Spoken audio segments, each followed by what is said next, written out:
मुंहिंजो रोल जेका आहे अमा लाला जो आहे, जेका मतिलबु सिंध अंबड़ जेका आहे उन जेके उन में ॾुख सूर आहिनि उन्हनि खे बयानु करण लाइ, उन्हनि खे फील कराइण लाइ मतिलबु उहो करेक्टर कयो आहे। सिंध अमा थी आहे।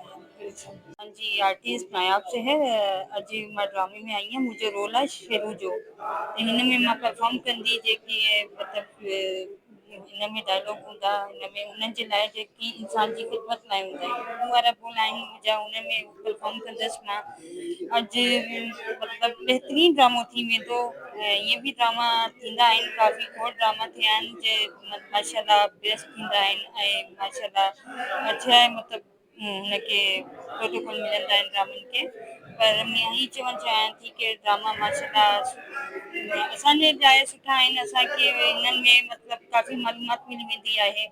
ऐं मां उर्दू आहियां, उर्दू स्पीकिंग आहियां। मां सिंधी में ॻाल्हायां थी, सिंधी में कयांसि थी ड्रामा वग़ैरह बि ऐं सिंधी में ॻाल्हाइण जी कोशिशि कयां थी। हिन में शेरू जो रोल आहे मुंहिंजो ऐं तव्हां पाण ॾिसजो ऐं तव्हां पाण ॾिसी कमेंट कंदो की कीअं लॻो ड्रामो। इंशाल्लाह ड्रामो भी सुठो आहे ऐं तव्हांखे बि मज़ो ईंदो ड्रामो ॾिसण में। Thank U.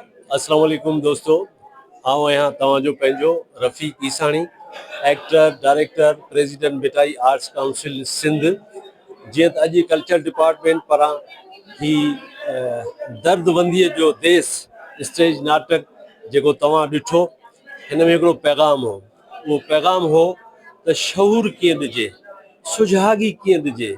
हिन धरतीअ जो जेको पैगाम आहे, असांजी ॿोलीअ जो पैगाम जेको आहे ऐं सिंधु दरिया जो जेको पैगाम आहे, असांखे पंहिंजे नियाणियुनि खे कीअं पढ़ाइजे, इन पैगाम खे असां थिएटर जे ज़रिए परफॉर्म कयो, जंहिंमें अॼु हे सभई माण्हुनि हिते शिरकत कई ऐं सभिनीनि अदाकारनि फ़नकारनि शानदार परफॉर्मेंस ॾिनी।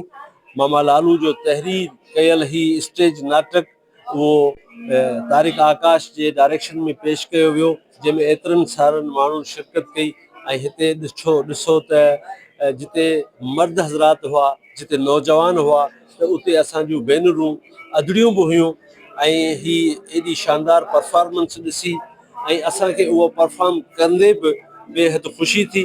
असांखे उमेद आहे त culture department government of Sindh Ramzan शरीफ़ खां पोइ सॼी सिंध में इन क़िस्म जा नंढनि वॾनि शहरनि में शानदार स्टेज ड्रामा कंदा।